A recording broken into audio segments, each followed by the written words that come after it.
Okay, take four for this matchup number five. I don't know what's taking me so long or why it's so hard to do this one. But we've completed the 1 versus 16, 2 versus 15, 3 versus 14, and 4 versus 13 matchups for this 2009-2010 Alt Stanley Cup playoffs. The reason why it's Alt is because rather than matching the teams by conference, though this is an all-Western Conference matchup, 5th overall Vancouver against 11 overall Colorado. But as alluded to there, what matters with these matchups is the team where they finished overall at the end of the regular season in 2010.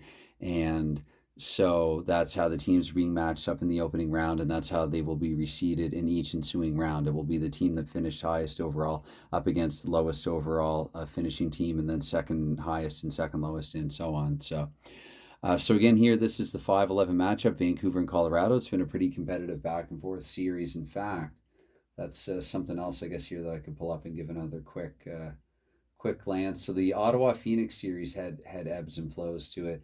Vancouver took a 2-0 series lead in this one. Colorado came back and tied it, but then Vancouver took game 5 by a narrow score of 4-3 in Vancouver. This one is in Colorado in what I believe was then the Pepsi Center. Let me double check on that too. The Pepsi Center in 2010. And the Pepsi Center back then, which is now Ball Arena. It's the same building. But Colorado at the time, going into this, one of my favorite goaltenders, long underrated, Craig Anderson. He was the starter, and he did play the bulk of time in the playoffs where the Avalanche saw, what was it, 6 games? Yeah, 6 games. And they were led both in the regular season and in the playoffs point scoring by a then 24-year-old Paul Stastny. They also had an 18-year-old by the name of Ryan O'Reilly and a 19-year-old by the name of Matt Duchene did this young Colorado team. They have Wojtek Wolski for most of the season, though, of course, he played for Phoenix in the playoffs, went to Phoenix towards season's end. And they also had Chris Stewart. He had a good year that year, 26 goals and 64 points, a few more in the playoffs. Brandon Yip, remember him. He actually finished second overall in team scoring in the playoffs for Colorado. And they were captained by a 38-year-old Adam Foote that season, and also led by a then 33-year-old Milan Hajduk, who, again, wasn't quite the prolific scorer he had been, say, in his mid-late 20s, but he was there. So... and Kyle Quincy on defense as well. John Michael Lyles actually would have been their top point scorer for defensemen. Peter Budaj saw a single game, but mostly Craig Anderson.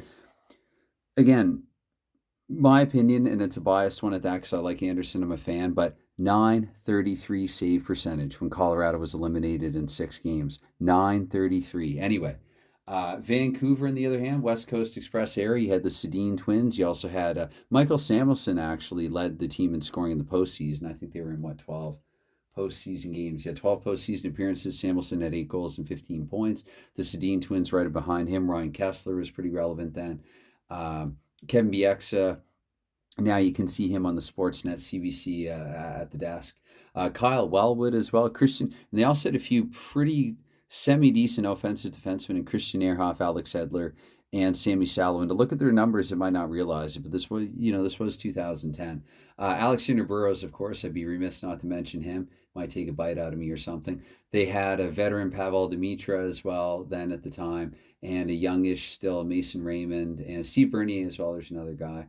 And of course, Roberto Luongo in goal, although Andrew Raycroft made an appearance in this one. So anyway, that's kind of what we're looking at here. I just kind of wanted to introduce the teams and maybe do a quick reminder. I'll probably note in the comments what time the actual game starts, but just kind of wanted to go down memory lane, I guess, a little bit there and talk about some of the players then for the respective teams here. So again, 5th overall Vancouver, 11th overall Colorado. Canucks up 3-2 in the series. And as you can see here, Colorado is the slight favorite to win at home here in Game 6. But should this go to a 7th game, Vancouver will have a much more decided advantage in that 7th and final game of this best of 7.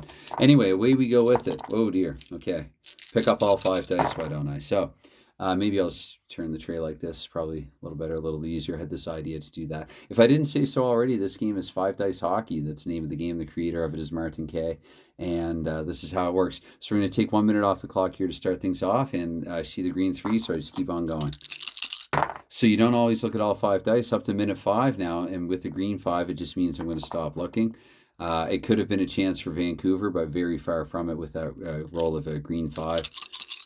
Okay, so anyway, it's going to be 2 more minutes off the clock now, up to 7, where we get our first turnover here. 6:56, and what a turnover! This is going to be a breakaway. It'll be our first goal, and so I'll sort of zoom in here a little bit, and not actually zoom in with the camera, but just to kind of show. I'll change the focus on the camera, just to kind of show how exactly it works. So Colorado here with that red 6, Colorado the 4, 5, and 6, the chances go to the home team, but because of this here with the green, black, and white dice, because this is a number between 611 and 665, with this here 655, it means there has been a turnover, and sorry, 656, and with this white 6, it means a breakaway goal for the opposition. So the breakaway goal here has been scored by the Vancouver Canucks, maybe the Sedin twins combining on it, award an assist to Sammy Salo perhaps, or Alex Edler, and it is 7 minutes in, and it is 1-0 Vancouver. And I was looking at what appeared to be some bare space. I couldn't figure out what was going on there, and sorry about that, but I need to update the score. So Colorado is still at 0. That's updated easily enough, and the Canucks have broken the ice here in Game 6, where again they're up 3-2. So onus is on Colorado to definitely outscore their opponent in this game. Anyway, 6 minutes into it now, and it's going to be another minute off the clock here. Sorry, 7 minutes into it, and we continue. Okay, 4 more off the clock now, up to minute 12. Okay, another couple of minutes here, and another green 5. I feel like I've been getting a lot of green 5s. I think I even switched the green dice. Anyway, we stay in the same minute because of that blue 1. And we stay in the same minute because of the blue 1. And there's no chance. Okay, so we advance another minute. So maybe a lot of play stoppages here and there, and maybe some penalties taken. Okay, so we're going to advance another minute, and the 6 here, we have a 6:61 this time. So the chance would have been Vancouver's. It's turned over to Colorado, and Colorado this time, I don't advance time because that's a white 1, 2, or 3, and not a 4 or 5. So simply this is going to be a free shot here for Colorado, chance to tie the game, which they don't do. And because this ended with a 1, I don't do a second turnover or anything like that for this one. So 4 minutes to go here in the first period here in Game 6, and 2 minutes there. Well, 2 minutes I guess left in the first period now. So nothing there. We keep rolling. Okay. Wow. Caught myself there. We're going to stay in the same minute. So actually wouldn't matter here for either team, but it is a red 1. So that indicates Vancouver. So here toward the end of the first period, it is the Canucks.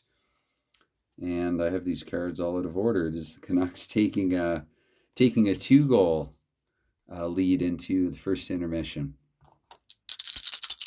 Maybe give that one to Michael Samuelson. Anyway, we're going to advance another 3 minutes. We're a minute into the second period, and hold on now.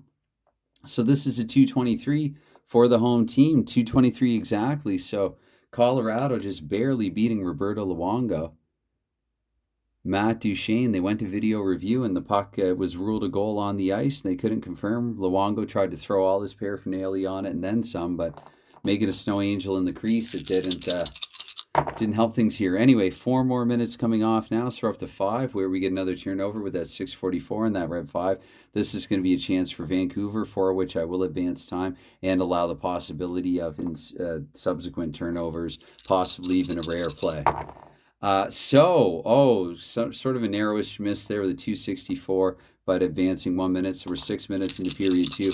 We have a 1-goal hockey game here, and 4 more minutes coming off the clock now, halfway through regulation. So with that green 3, we keep on going here. 2 more minutes off with that 4, and we have a 2:53, close but no cigar for the Canucks. 2 more minutes off the clock now, up to minute 14 with the green 3, nothing there either. And another couple of minutes here. So we're up to minute 16 now with the green 5. Okay, 18, and I see that green 1. Immediately that's going to be a goal, and it looks like it's going to be a goal for Vancouver with the 1-1-2. So it is the Canucks, much like they did in period 1. They're scoring late here in period 2. Maybe it was that veteran Pavel Demitra getting the goal. And let's see here. We advance a minute into the third period with the Canucks up by 2.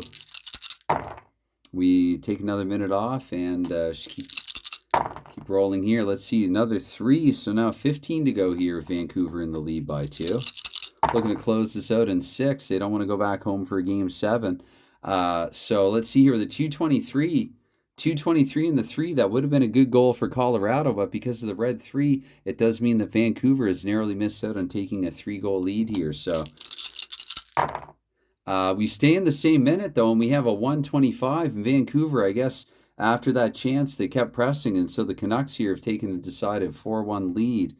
About midway, just under midway through the third period. 2 more minutes coming off the clock now, up to 11, and that is another white one. And look at this.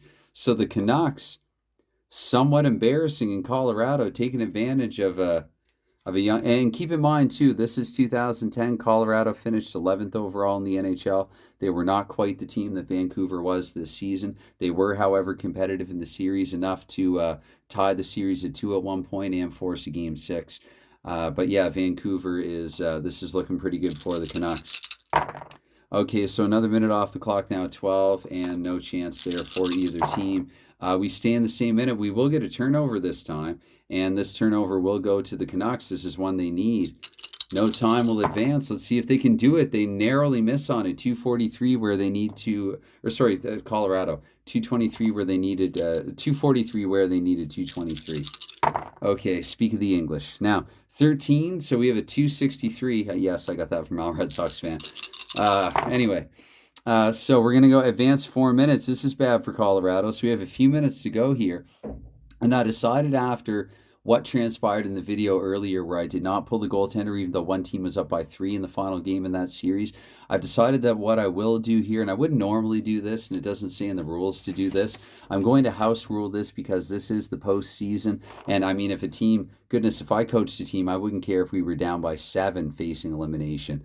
I'm probably pulling the goalie. I'm just that nutwhack or whatever. Anyway, so yeah, so a few minutes to go here. And also, too, this will give me a chance, if I show nothing else, I'm going to show how it works when you pull a goaltender. But I've added one thing to it. I'm also going to roll for time. And for the 11 to 66, I will use the black for 10s and the white for 1s. So I'm going to put aside here the green and red dice. And we're just going to stay with the final few minutes in desperation. Were they coached by Patrick Waugh then? I know Waugh is famous for having dug into Duchesne. Who coached Colorado in 2010? Joe Sacco. Okay. Anyway, so Sacco is going to pull Craig Anderson here.